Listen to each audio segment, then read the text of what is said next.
శ్రీ సాయి సచ్చరితము రెండవ రోజు పారాయణం.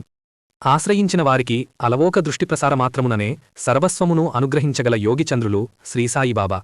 ఒక చేతిలో తంబిరేలు డొక్కును, మరొక చేత గుడ్డజోలను ధరించి మిట్ట మధ్యాహ్నము 12 గంటల వేళ ప్రతిరోజూ షిరిడీలోని కొన్ని ఇండ్లకు భిక్షాటనకై వెళ్ళెడివారు. బాయిజాబాయి ఇంటిగుమ్మము ముందు నిలబడి, అక్కా, రొట్టెముక్క పెట్టు మని అర్థించెడివారు. బాబా కంఠము వినబడినదే తడవుగా స్త్రీలు భిక్షను తెచ్చి వేసెడివారు. ఆనాడు వ్రేపల్లెలో బాలకృష్ణుని రాకకై తలుపులను తెరచిపెట్టుకుని నిరీక్షించిన ప్రజాంగనల వలె షిరిడీలోని స్త్రీలు భిక్షకై వచ్చు బాబా రాకకొరకు తలుపులను తెరచియుంచి ఒక చెవిని గుమ్మమునందేయుంచి ఎదురుచూచెడివారు. ఆ గ్రామ ప్రజలంతటి ముగ్ధభక్తులు కావునే భక్తసులభులైన బాబా షిరిడీనే స్థిరనివాసము చేసుకున్నారు. ఆ తల్లులు పెట్టడి భిక్షలో అన్నము, రొట్టెలు వంటివి జోలెలోనూ, పులుసు, మజ్జిగ వంటి ద్రవపదార్థములను తంబిరేలు డొక్కులోనూ వేయించుకుని అల్లా భలాకరేగా, అంటే దేవుడు మేలు చేస్తాడు అని దీవిస్తూ నిరామయంగా అచ్చటి నుండి వెడలిపోయేవారు. భిక్షలో ప్రాప్తమైన పదార్థములనన్నింటినీ మసీదులోని ఒక మట్టిపాత్రలో వేసి ముందుగా మౌల్వీ చేత భగవంతులకు నివేదన చేయించెడివారు. ఆ భిక్షాహారమును పిల్లులు, కాకులు, కుక్కలు విచ్చలవిడిగా తినుచుండెవి. బాబా వాటి నదిలించుటకాని తరుముటకాని చేసెడివారుగాని కాదు. మసీదును ఊడ్చి శుభ్యముచేయు స్త్రీ ఆ భిక్షలో నుండి 10-12 రొట్టెముక్కలను స్వేచ్ఛగా తీసుకుని పోయేడది. బాబా ఆమెను కూడా ఏమీయుము అనడివారు కాదు. ఇంకనూ ఎవరైనను ఆకలిబాధలోనున్నవారు తారసిల్లినచో అందుండి వారికి కూడా ఆహారమును పెట్టెడివారు. కడగా మిగిలిన ఆహారమంతా మిశ్రమముగా కలిపి దానినే బాబా భుజించెడివారు. వారికి రుచుల గురించిన చింతయే ఉండేది కాదు. జితేంద్రియులైన బాబా తమ జిహ్వనేనాడో స్వాధీనపరుచుకునినారు. విశ్వమందలి సమస్త ప్రాణికోటుల ఆకలియూ తనదేనని ప్రకటించిన శ్రీబాబా ఉసిరికాయంత ఆహారముతోనైనను సంతృప్తి చెందగలిగెడివారు.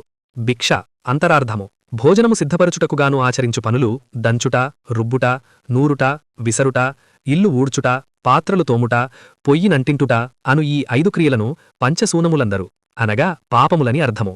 కాని ఆధారములేని వారికి గృహస్థులు భిక్షవేయుట ఒక పద్ధతి. గొప్ప గొప్ప యోగులు, ఋషులు, గురువులు భిక్షాటన చెయ్యుటలో గృహస్థుల పంచసూనములను పటాపంచలు చెయ్యుట ఒక ప్రధాన కారణమని తెలియవలను. సాయిబాబా భిక్షమెత్తుటలోని అంతరార్థము కూడా ఇదియే. కొందరు దీనిని ఒప్పుకొనరు. అన్నం వండుకొని తినుట పాపమెట్లగునందరు? తల్లులారా, తండ్రులారా, అసలీ ప్రపంచంలో భక్తి, వైరాగ్యములు అను 2 తప్ప పాపములు కానివే నేమియూ లేవు. అందులకే ప్రతి పూజయందునూ మనము దైవం వద్ద పాపోహం పాపకర్మాహం పాపాత్మా పాపసంభవ అని చెప్పుకుని రక్షణను కోరుచున్నాము. పాపం వల్లనే జన్మించాం, పాపాలనే చేస్తున్నాం. శారీరకంగానూ మానసికంగానూ కూడా పాపులమే అయిన మమ్మల్ని దయతో కాపాడు ముర్రో యంటూ దైవాన్ని ప్రాధేయపడుచున్నాము.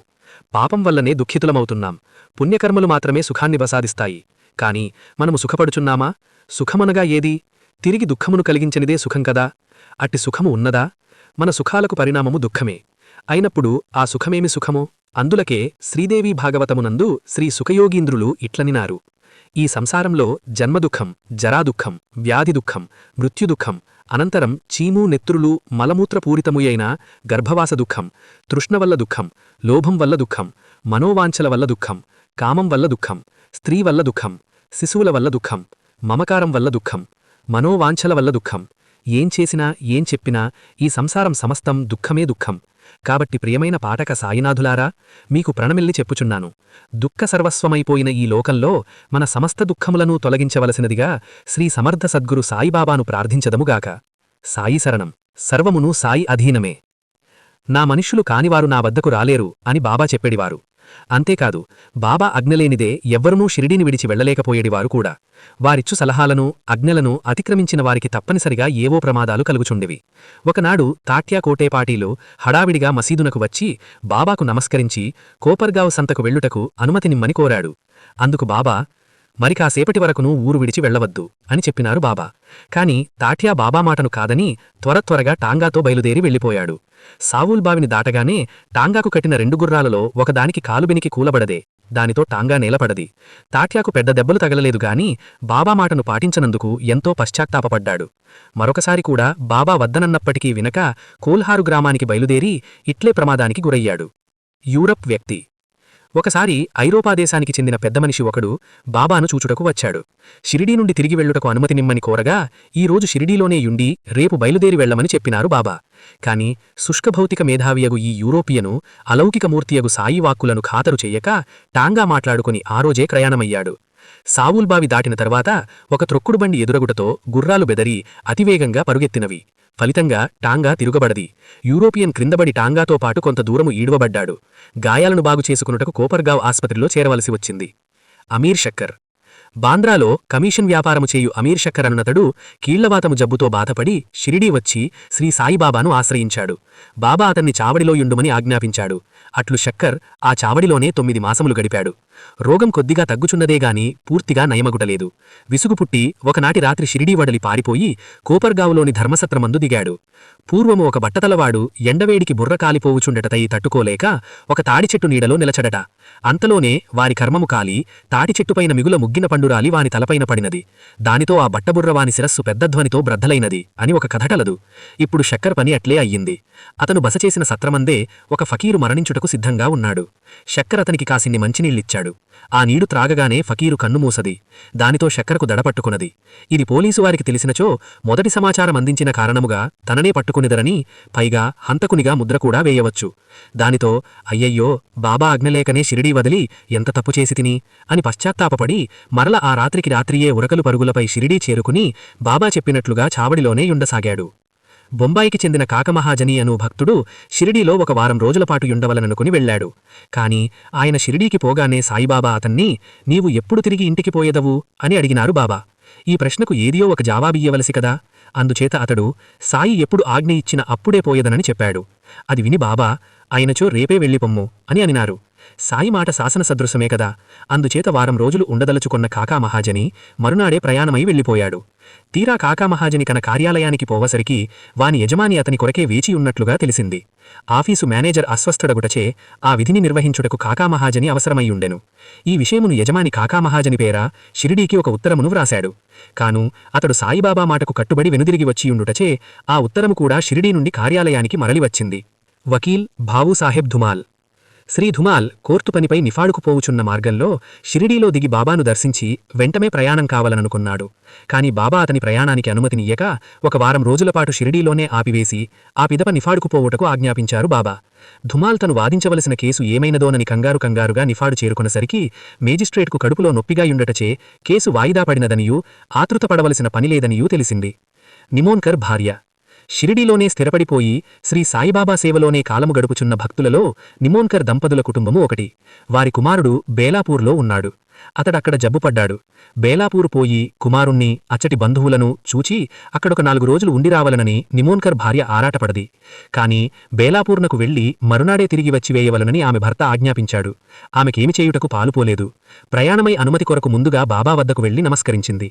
వెంటనే బాబా త్వరగా వెళ్ళు, ఆలస్యం చెయ్యవద్దు. బేలాపూర్లో బంధువులను వారిని అందరినీ చూచి 4 రోజులు అక్కడ ప్రశాంతంగా గడిపిన పిమ్మటనే రమ్ము అని ఆశీర్వదించారు.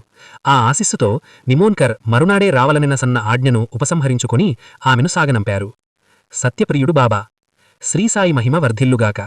అసత్యములాడుట అనని బాబాకు అస్సలు సరిపడదు. అసత్యమనగా కావాలని చెప్పినది మాత్రమే కాదు, ఒకరికిచ్చిన వాగ్దానమును కాని ఏదైనను మ్రొక్కును కాని సత్కార్యము చెయ్యదలుచు కాని మరచిపోతే ఆ వాక్కును మ్రొక్కును కూడా అసత్యములైపోతాయి. అందువల్లనే బాబా తన భక్తులను సర్వజాగృతులుగానూ అప్రమత్తులుగానూ ఉంచిడివారు.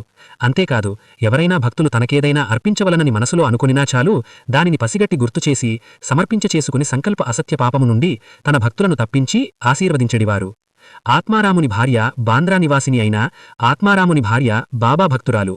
ఆమె వంకాయ పెరుగు పచ్చడి, వంకాయ వేపుడు కూర, కోవా అను 3 పదార్థములు బాబాకు నివేదించవలననుకొనింది. బాంద్రాయందే ఉండు పురందరుడను భక్తుడు భార్యాసమేతంగా షిరిడీకి వెళ్ళుచున్నాడు. ఆత్మారాముని భార్య పురందరుని భార్యకు 2 పెద్ద వంకాయలనిచ్చి ఒక వంకాయతో పెరుగు పచ్చడిని ఇంకొక వంకాయని వేపుణ్ణు చేసి బాబాకు సమర్పించవలసినదిగా కోరింది.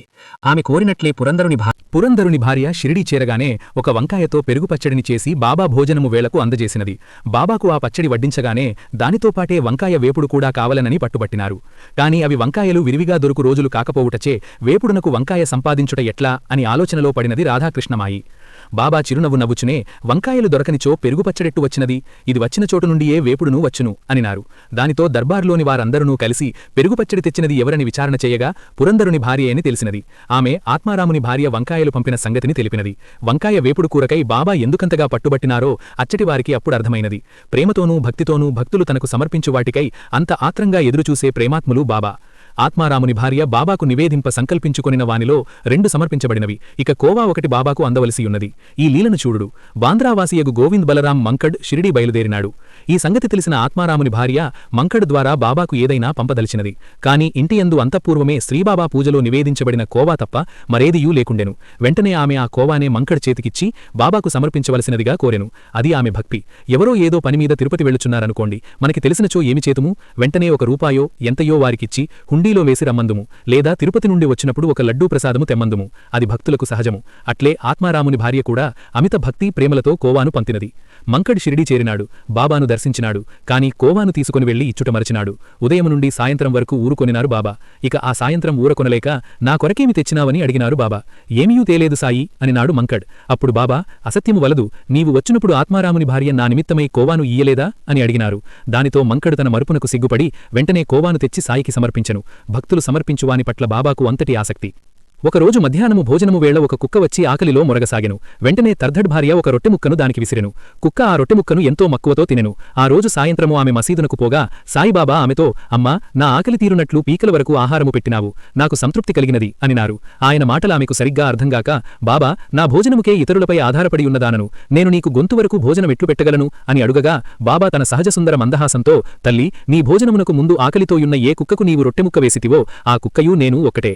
అట్లే చీమలు, దోమలు, పిల్లులు మొదలగునవన్నీయూను నేనే ఆయా రూపాలలో సంచరిస్తున్నాను. ఆ సమస్త జీవకోటియందును నన్ను చూడగలిగిన వారే నాకు ప్రియమైన భక్తులు. కావున సాయిబాబా వేరు, జీవజాలము వేరు అను ద్వంద్వభావమును విడిచిపెట్టుము. ఎప్పుడునూ ఇట్లే ఆకలితో ఉన్నవారికి ముందుగా అన్నం పెట్టి పిదపనే నీవు భోజనము చేయుము అనినారు. ఆ మాటలతో ఆమె హృదయం ద్రవించినది. ఆనందంతో అతలాకుతలమైపోయినది. కళ్ళు ఆనందాశ్రుపూరితములమైనవి. ఆమె సాయి చరణములపై పడినది. వేదములు, ఉపనిషత్తులు, గీతా మొదలగు సమస్త గ్రంథములందున చెప్పబడిన ప్రాణులందరియందున పరమాత్మను చూడుము అను మహావాక్యమును బాబా ఎంత సునాయాసముగా బోధించినారో చూడుడు. సాయి యొక్క ఆదేశమును అక్షరాలా ఆచరించుటకు ప్రయత్నించుచూ తత్సిద్ధికి తగిన శక్తిని ప్రసాదించవలసినదిగా వారినే ప్రార్థింతుముగాక. బాబాకు అష్టసిద్ధులను స్వాధీనమందుండేడివి. వారు వానిని అభ్యసించిన జాడలేదు. కాని వారు అవతార పురుషులగుటచే వానికవే సమకూరినవి. నానాసాహెబ్ డేంగ్లే అనువారు బాబా నిద్రించుటకు 21 మూరల పొడవు 1 జానెడు మాత్రమే వెడల్పును గల కర్రబలను తెచ్చిరి. బాబా దానిని నేలపై వేసుకుని పడుకునుటకు బదులుగా ఉయ్యాలవలే పాతగుడ్డ పీలికలతో మసీదు వెన్నుపట్టెలకు వేలాడకట్టి దానిపై నిద్రించుట ప్రారంభించినారు. ఆ పలుచని పాతగుడ్డ పీలికలు బల్లబరువును మోయుటయే చిత్రము కాగా, దానికి తోడు బాబా బరువును కూడా భరించుట మరింత చిత్రము. ఇది కేవలం శ్రీసాయి లీలయే అనుటలో సందేహం లేదు. ఈ ఒక్క లీలలోనే మరో 2 చమత్కారములు కూడా ఉన్నాయి. బాబా ఈ బల్ల యొక్క 4 మూలలందున 4 ప్రమిదల్లో రాత్రి అంతయు దీపములు వెలిగించి ఉంచెడివారు. ఆజానుబాహులైన బాబా కాళ్లు చాపి పండుకొనినచో పొడవు, ముడుచుకుని పండుకొనినచో వెడల్పును ఏమాత్రమూ చాలని దానిపై 4 దీపాలా. అందులకే హేమాడ్ పంత్ బాబా బల్లపై పడుకొనిన ఆ దృశ్యమును దేవతలు సైతం చూసి తీరాల్సిందే అని వర్ణించియున్నాడు. ఇది ఇట్లుండగా పడుకొనుటకుగాను బాబా ఆ బల్లపైకి ఎట్లెక్కిడివారో, మెలకువరాగానే పైనుండి క్రిందికి ఎట్ల దిగిడివారో ఎవ్వరికినీ అంతుపట్టిడి కాదు. అది కనిపెట్టుటకు ప్రజలు గుంపులు గుంపులుగా చేరుటలో చిరాకుపడిన బాబా అసలా బల్లనే విరిగిపారేశారు. స్వప్న వైద్యము. 1909వ సంవత్సరములో భీమాజీ పాటీలునను వాడు క్షయగ్రస్తుడై బాధపడుచూ షిరిడీ వచ్చి శ్రీ సాయిబాబా పాదాలను ఆశ్రయించాడు. అతని బాధను చూసి బాబా మనసు ఇట్టే ద్రవించినది. వారిట్లనిరి, ఆగుము, దుఃఖించకము, నీ బెంగను పారద్రోలుము, నీ కష్టములు తీరినవి. ఎటువంటి పీడల పాలైనను బాధాగ్రస్తులైనను ఏ క్షణమునందీ మసీదు మెట్లెక్కుదరో ఆ క్షణమునందే వారి కష్టములన్నీయూ నశించిపోయి సంతోషము వైపు పురోగమించెదరు. ఇచ్చటి ఫకీరు మిక్కిలి దయార్ద్ర హృదయుడు. వారు రోగమును నయము చేసెదరు, నిన్ను కాపాడెదరు. అత పూర్వము ప్రతి 5 నిమిషాలకు ఒకసారి రక్తము క్రక్కుకుంటుండిన ఆ రోగి సాయి సమక్షంలో ఒక్కసారి కూడా నెత్తురు క్రక్కలేదు. నిజానికి ఆ రోగికి సదుపాయమైనదిగాని ఆరోగ్యవంతమైనదిగాని కానటువంటి భీమాబాయి ఇంటలో బస చేయుటకు బాబా ఆజ్ఞాపించారు. ఒకానొక స్వప్నములో పాటీలు పాఠశాల విద్యార్థిగా యుండగా పద్యములు అప్పగించకపోవటచే ఉపాధ్యాయుడు కొట్టినట్లుగా తోచినది. మరి ఒక స్వప్నములో వాని ఛాతీపై పెద్ద బండను వేసి క్రిందికి మీదకు త్రోచుటచే చాలా బాధ కలుగుచున్నట్లు కనిపించినది. ఈ 2 స్వప్నములే చికిత్సగా బాబా పాటీలు యొక్క రోగమును నయము చేశారు. ఏమి, స్వప్నములో కనిపించి ఆరోగ్యం కలిగించుదరా అని కొందరికి సందేహం కలగవచ్చు. యోగులకును దైవాంశ సంభూతులకును దైవమునకును సాధ్యము కానిదేముండును? ప్రముఖ దైవమైన శ్రీ యాదగిరి నరసింహదేవులును శ్రీ ఆనుజయ స్వామియు ఎందరో భక్తులను స్వప్నములందే స్వస్థులను చేసినా చేయుచున్న విషయం ఆస్తిక మహాశయులు ఎరిగినదే కదా. బాబా కరుణచే స్వస్థుడైన భీమాజీ పాటీలు అంతవరకును మహారాష్ట్రమందు అనవాటైన సత్యనారాయణ వ్రతమును సాయి సత్యవ్రతముగా మార్చి ఆ వ్రతమునాచరింప ప్రారంభించెను. మహారాష్ట్రమందు నేటికినీ శ్రీసాయి సత్యవ్రతము ఆచరణయందుయున్నది. బాబా భక్తులలోని బాలగణపతి షింఫీ అనువాడు మలేరియా వ్యాధితో మిగుల బాధపడెను. ఎన్ని రకముల ఔషధములను పనిచేయకుండుటచే అతడు సరాసరి షిరిడీ చేరి బాబా చరణములను ఆశ్రయించెను. అంతట బాబా, లక్ష్మీదేవి గుడి వద్దనున్న నల్లకుక్కకు పెరుగన్నం పెట్టుము అని చెప్పినారు. అతడట్లే చెయ్యగా అతని మలేరియా వ్యాధి శాశ్వతముగా తుడిచిపెట్టుకొనిపోయినది. ఒకసారి షిరిడీలో ఒకానొకనికి కండ్లు వాచి మిక్కిలి ఎర్రబడినవి. తోటివారు బాబా వద్దకు తోడ్కొనిపోయినారు. సాధారణంగా అట్టి జబ్బులకు అంజనములో ఆవుపాలో వాడుట అలవాటు. కాని బాబా నల్ల జీడిగింజలను నూరి 2 మాత్రలుగా చేసి ఒక్కొక్క కంటిలో ఒక్కొక్కటి దూర్చి పైన గుడ్డతో కట్టుకట్టినారు. ఈ విద్యను బాధను చూసి అందరూ భయపడినారు, కాని బాబాను ఎదిరించలేకపోయినారు. మరునాడు రోగి రాగానే బాబా ఆ కట్టులను విప్పి కళ్లపై నీటిని ధారగా పోయగా కళ్లలోని పుసులు మొదలగునవన్నీయూ బయటపడిపోయి కళ్ళు శుభ్రపడి తెల్లబడినవి. బాబా చేసిన ఇట్టి విచిత్ర వైద్యములు మరికొన్నింటిని పరిశీలించదముగాక. బాలారాం దురంధర్ అను భక్తుడు చాలా నాళ్లుగా ఉబ్బస వ్యాధితో బాధపడుచుండెను. అతడు షిరిడీ వచ్చి బాబాను దర్శించెను. వారికి పాదసేవ చేయసాగాడే గాని తన వ్యాధి సంగతి చెప్పనేలేదు. అయినను భక్తార్తిరంజనులగు సాయిబాబా తాము త్రాగుచున్న చిలుము బాలారామునకిచ్చి ఒక పీల్పు పీల్చమనినారు. బాలారామునకు చిలుము అలవాటు లేదు. అయినను బాబా వాక్యము శిరోధార్యముగావున ఆ చిలుమునతడు త్రాగినాడు. అంతియే అన్ని నాళ్లుగా బాధించుచున్న ఉబ్బస వ్యాధి ఆ క్షణమే తగ్గిపోయినది. ఒకసారి బాపూసాహెబ్ బుట్టి కలరాచే బాధపడెను. అప్పుడు బాబా బాదాంపప్పు, పిస్తా, అక్రోట్లు నానబెట్టి పాలు చక్కెరతో ఉడికించి తీసుకొనినచో రోగము కుదురునని చెప్పినారు. ఇవి అతని జబ్బును పెంచనేగాని తగ్గించవని డాక్టర్లు చెప్పినారు. అయినను బుట్టి బాబా ఆజ్ఞ శిరసావహించి ఆయన చెప్పినట్లుగానే చేయుటతో ఆ రోగము పూర్తిగా తగ్గిపోయినది. బాబా భక్తులలోని కాకా మహాజని ఒకప్పుడు నీళ్ల విరేచనాలతో బాధపడుచుండేవాడు. తాను బాబా భక్తుడగుటచే బాబాయే తన బాధను గుర్తించి బాగుచేయునన్న నమ్మకముతో తన వ్యాధి గురించి ఎవరికినీ చెప్పనేలేదు. అట్లని బాబా సేవయును మానలేదు. ఒక చెంబుతో నీళ్లు తెచ్చుకొని మసీదులో ఒక మూల ఉంచుకొని అవసరమైనప్పుడల్లా అవసలకు పోవచ్చుండేవాడు. సర్వజ్ఞుడైన బాబా అది తెలుసుకొని ఒకనాడున ఒక గుప్పెడు వేరుశనగ పప్పును కాకా మహాజనికిచ్చి తినుమనినారు. తను కూడా కొంచెము తిన్నాడు. తినుట పూర్తి కాగానే బాబా కొంచెము నీరు త్రాగి కాకాను కూడా త్రాగుమని ఆజ్ఞాపించినారు. కాకా అట్లు చేయగానే బాబా, నీ నీళ్ల విరేచనముల వ్యాధి తొలగిపోయినది, నీవు స్వేచ్ఛగా నీ పనిని చేసుకోవచ్చును అని ఆజ్ఞాపించినారు. వేరుశనగపప్పు తినినచో విరేచనములు పట్టునేగాని కట్టునా? నిజమునకంతయు బాబా మహిమయే. ఇట్లనేక ఉదాహరణలు గలవు. వీటన్నింటినీ బట్టి చూడగా ఔషధ మహిమకన్నా బాబా వాక్కులు, ఆశీర్వచనముల ప్రభావమే అధికముగా కనబడును. లేకున్నా అవి ఏమి ఔషధములు? బాబా చెప్పినప్పుడు వాడినచో పనిచేయును, లేనిచో వ్యాధిని పెంచివేయును. ఒకసారి మాధవరావు దేశపాండే మూలవ్యాధిచే బాధపడుచుండగా బాబా వానికి సోనాముఖి కషాయమునిచ్చి త్రాగుమనను. అది అతనికి గుణమిచ్చెను. 2 ఏండ్ల పిదప అదే వ్యాధి తిరుగుదోడినప్పుడు పాండే బాబా అనుమతి లేకనే సోనాముఖిని స్వీకరించెను. ఫలితముగా వ్యాధి పెరిగిపోయినది. పిమ్మట బాబానాశ్రయింపగా ఆయన దీవెనలచే రోగము కుదుటపడినది. ఇట్లే బావుసాహేబు బుట్టి వాంతులు, జిగట విరేచనములతో బాధపడుచుండగా బాబా వానిని తన వద్దకు రమ్మని కబురు చేసెను. బుట్టి ఎట్లో కష్టపడి మసీదునకు వచ్చెను. సాయిబాబా బుట్టిని తన ఎదుట కూర్చుండబెట్టుకుని బెదిరించినట్లుగా చూపుడు వ్రేలు నాడించుచూ, జాగ్రత్త, నీవు విరేచనము చెయ్యకూడదు, వాంతులు కూడా ఆగిపోవలెను అని చెప్పిరి. ఆ క్షణము నుండే బుట్టి వ్యాధి నయమైపోయినది. ఒకసారి ఆళందికి చెందిన ఒక సన్యాసికి చెవిపోటు అధికమగుటచే ఆపరేషను చేయించుకొనెను. అయిననూ పోటు తగ్గలేదు. ఆ సన్యాసి తన తిరుగు ప్రయాణములో సిరిడీ చేరి శ్రీ సాయిబాబాను ఆశ్రయించగా బాబా ఆ స్వామిజీని అల్లా అచ్చాకరేగా అని ఆశీర్వదించినారు. ఆ సన్యాసి పూనా చేరి 1 వారము తరువాత సిరిడీకి ఇట్లు ఉత్తరము వ్రాసెను. బాబాయాశిస్సు ఫలించినది, నాకు చెవినొప్పి తగ్గినది. బాబా వాక్యము అమోఘము. హార్దగ్రామ నివాసియగు దత్తోపంత్ కడుపునొప్పితో 14 సంవత్సరములు బాధపడెను. ఎన్ని ఔషధములు వాడిననూ తగ్గలేదు. బాబా అతనిని ఆశీర్వదించి ఊదీ ప్రసాదమిచ్చెను. అంతటితో అతని వ్యాధి తొలగినది. మరల జీవితంలో ఎన్నడనూ ఉదరవ్యాధితో బాధపడలేదు. అట్లే కాకా మహాజని అన్నగారగు గంగాధరపంత్ కడుపునొప్పితో బాధపడినప్పుడు బాబా అతని కడుపును తాకి అల్లా అచ్చాకరేగా అని చెప్పిరి.